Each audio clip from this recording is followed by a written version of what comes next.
Hi all! Everything in my video is pulled from the public domain, and I am using them under the Fair Use, Fair Dealings guidelines. Everything I say is my own opinion.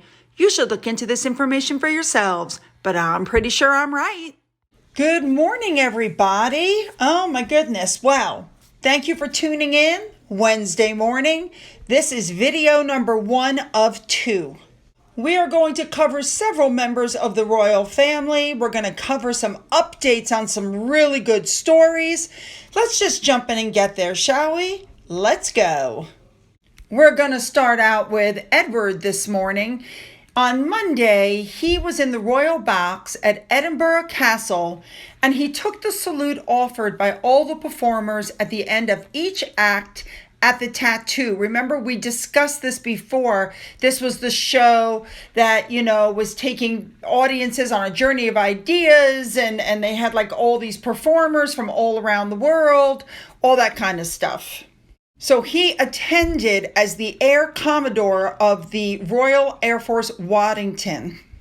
And remember, I told you guys before also, this was established in 1950, takes place every year in August, and there's usually a live audience of over 220,000 people. I just think that's wonderful. I think Edward looks wonderful in that uniform, and I could be wrong on this, but it looks to me like he might be putting a little bit of weight back on. I was really getting kind of nervous about him. He got really thin after Philip's passing away. All right, moving on to our next royal. All right, you guys remember last month I told you how Prince William went and visited England Lioness ahead of the Women's World Cup because he wanted to wish them good luck ahead of the tournament. The lovely picture you see above there was taken during that visit.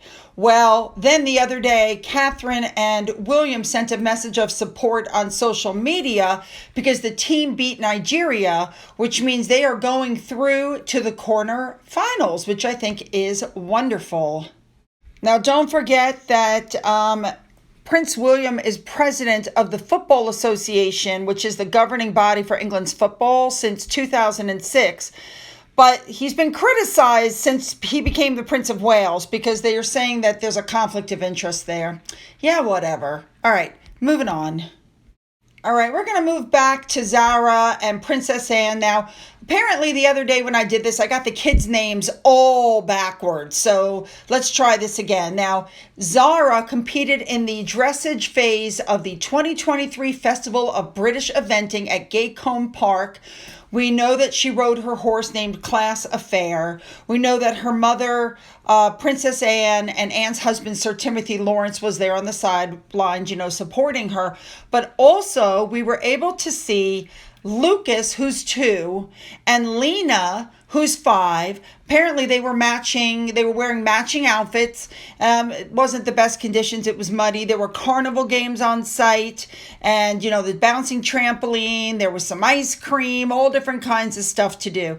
I apologize for getting all the names, discombobulated. There's a lot of children. I was trying really hard to get, to keep everything together and get them right. But thank you guys for pointing out that I did name the kids incorrectly. I apologize. Moving on.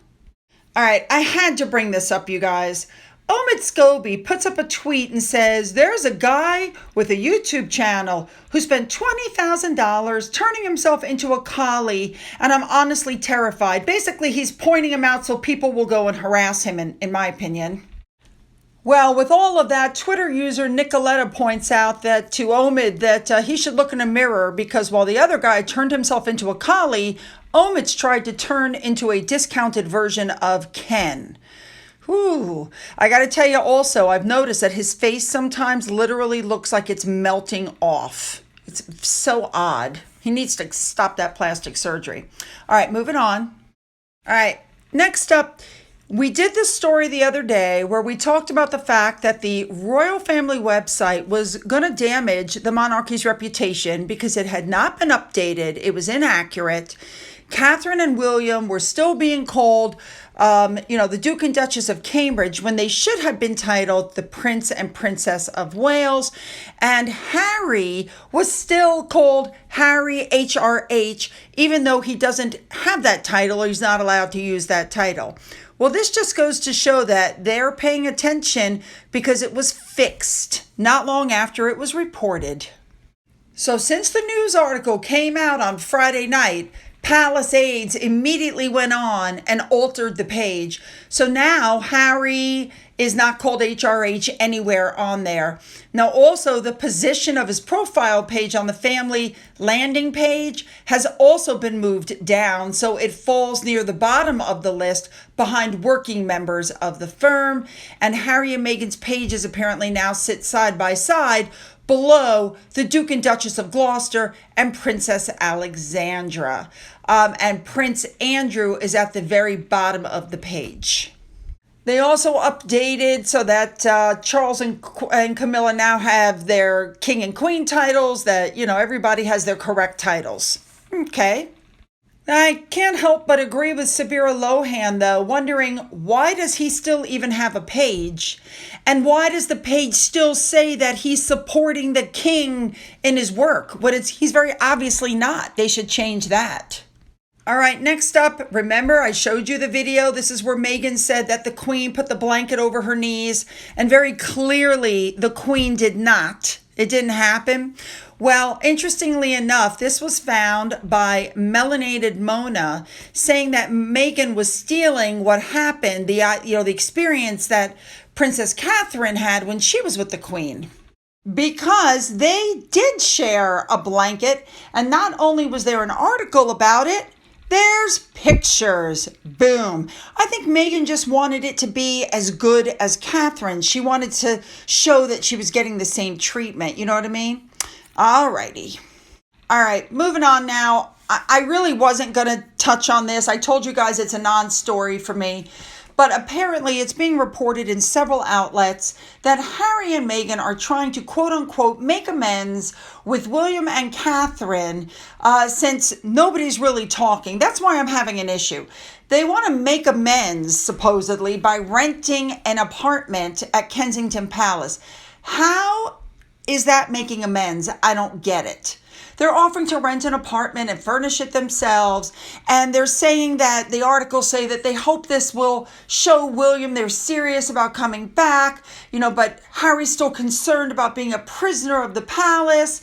I mean, give me a break. Catherine and William are never going to let Harry and Meghan anywhere near them or near their kids, number one. Number two, nobody's speaking. Number three, I think they realize that if Harry and Meghan are able to do that and have a place, then he can still operate as counselor of state. And I think they're over them and they don't want it anymore. You know what I mean? All right, moving on. All right. They're just not going to stop pushing these puff pieces. Did you know that other than the birthday dinner, which nobody really attended, Meghan went to see a movie, Barbie, with Ellen DeGeneres, his wife Portia, and other friends. Of course, they're unnamed.